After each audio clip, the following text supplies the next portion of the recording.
AEW has decided to copy something that WWE is doing. I think it's a terrible idea. I think it's terrible when WWE does it. I think it's terrible that AEW is doing it.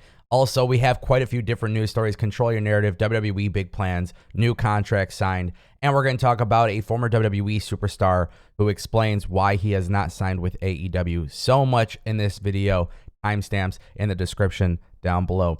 Really quick, if you guys watch NXT 2.0, you know that Nikita Lyons has been pretty well protected. There's been a lot of talk and rumors about Nikita Lyons possibly going up to the main roster. There is a lot of talk about who might take the belt off of Mandy Rose. And if you enjoy looking towards the future of pro wrestling and seeing future stars, then you know that Nikita Lyons has definitely popped up on social media as a potential future star for WWE. Now, there was a lot of talk, especially from Meltzer, and it appears that behind the scenes, Nikita Lyons has received a ton of praise because of the feeling that she has been improving her in-ring work. She is very marketable, and it looks like it's only a matter of time until she wins the NXT Women's title.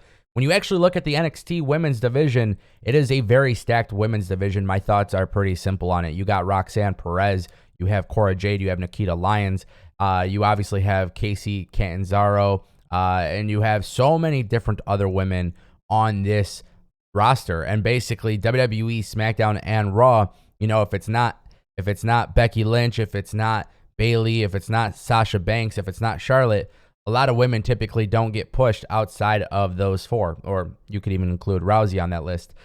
We know that Bayley is set to return. We know that Nikita Lyons, there is some big plans there, but I would say in the next year, pay very closely attention to the way that WWE treats its women's roster in NXT, who gets called up, who gets that massive push, because I think WWE might have a new crop of talent that could eventually make a big splash on the main roster. I want to talk about Control Your Narrative. Very interesting stuff here. I know a lot of people have mentioned in my comment section, hey, why haven't you talked about Control Your Narrative? Honestly, it seems like they've been relatively quiet until there was a press release that was put out.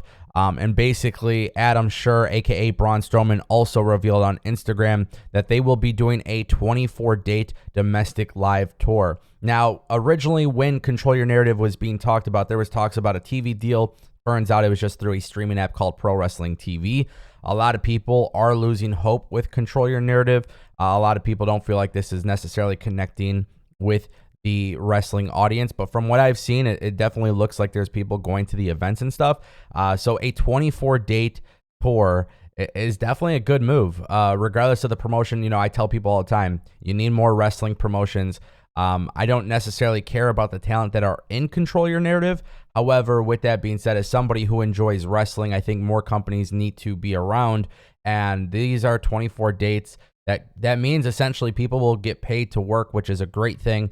Post-COVID, it's been really important that we see pro wrestling and indie wrestling make a big splash. So if you guys are into Control Your Narrative, you guys could go online and find out all the tour dates from October 13th to December 11th. They are not appearing back in Detroit. I'm not sure as to why. I know they did recently do a show in Detroit, and it appeared to have done pretty well. So for those who are curious on what to expect from Control Your Narrative, maybe you thought they were going away or whatnot, this news is completely the opposite.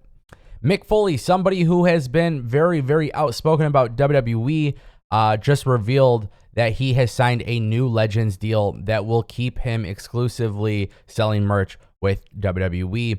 You know, it's a very, very interesting situation, especially when you look at Mick Foley and some of the things that he said about WWE and some of the things that he said, you know, just being so outspoken about the company and its product and everything like that. Mick Foley is now leaving Pro Wrestling Tees, signing with WWE on this new Legends contract. Now, what does this mean for Mick Foley being on TV? What does this mean for Mick Foley, you know, doing signings and whatnot? We really don't know. We know that he has his new Foley is Pod with Conrad Thompson. He'll be doing a live episode at StarCast, so we'll probably learn a little bit more about what his future entails. Obviously, I don't expect Mick Foley to be wrestling or anything like that, especially with these Legends contracts. Usually they just make some TV appearances here and there whenever needed. And then, of course, they're selling merchandise and they're part of the signings and stuff. So if you guys are a fan of Mick Foley, maybe you thought Mick Foley would be going elsewhere, or staying independent. That doesn't appear to be the case. This also means that his Pro Wrestling Tee store will eventually be taken down. So if you guys like any of his merchandise, you guys could buy it on that website. Killer Kross, somebody we have talked about a lot since leaving WWE, recently revealed that him and Scarlett Bordeaux have no plans to ever return to Impact Wrestling. Then recently he just did an interview with Sportskeeda, and I thought this was really interesting. They basically asked him if he aspires to go to AEW, and there's been a lot of conversation on social media about Killer Kross and where he fits with AEW. And his response was pretty simple. He says, I'm trying to figure out the best way to say this because they love to take things out of context. I'm an open book with this stuff. I'm open to working with any television company as long as there will be a time where we can sit down before we get started and figure out what the end game is of what we are doing. I'm not throwing any shade or trying to imply anything.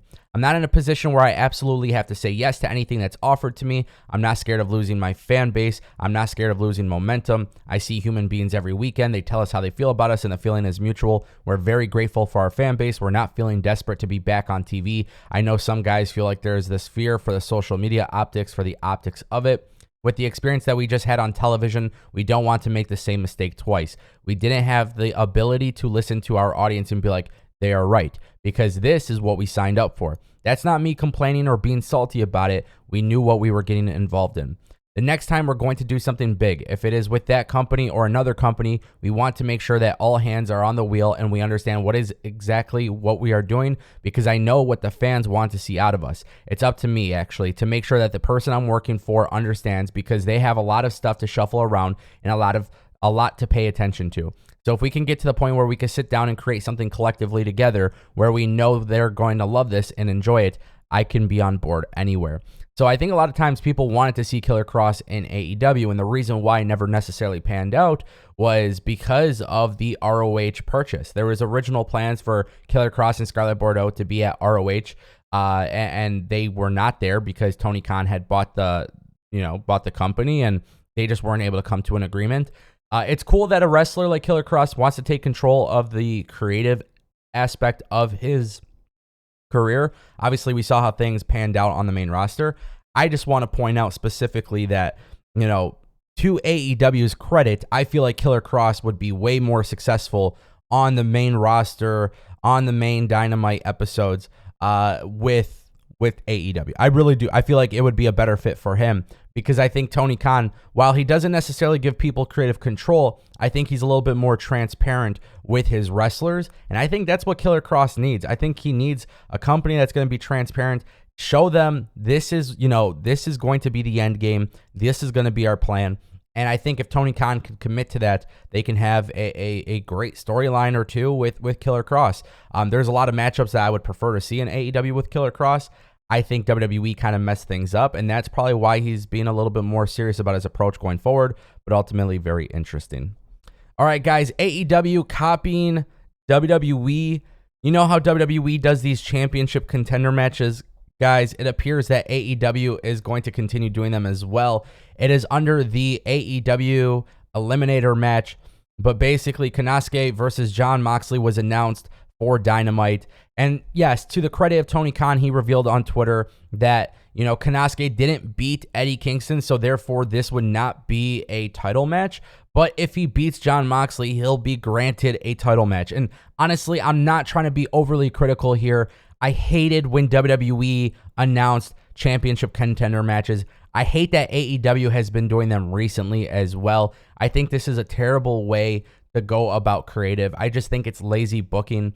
At the end of the day, this is why storylines matter than just setting up matches, because realistically, I've been on board saying that predictability is never really a bad thing, but this is when it is a bad thing. I don't think anybody is going to watch this match with the expectation that Konosuke is going to actually beat Jon Moxley, and therefore the whole premise of it, in my mind, is just silly. Let me know what you guys think in the comment section down below. I swear I'm not overreacting. I hate championship contender matches on Raw, SmackDown, and AEW. It's just the way it is. It's a terrible thing to copy. Let me know what you guys think down below.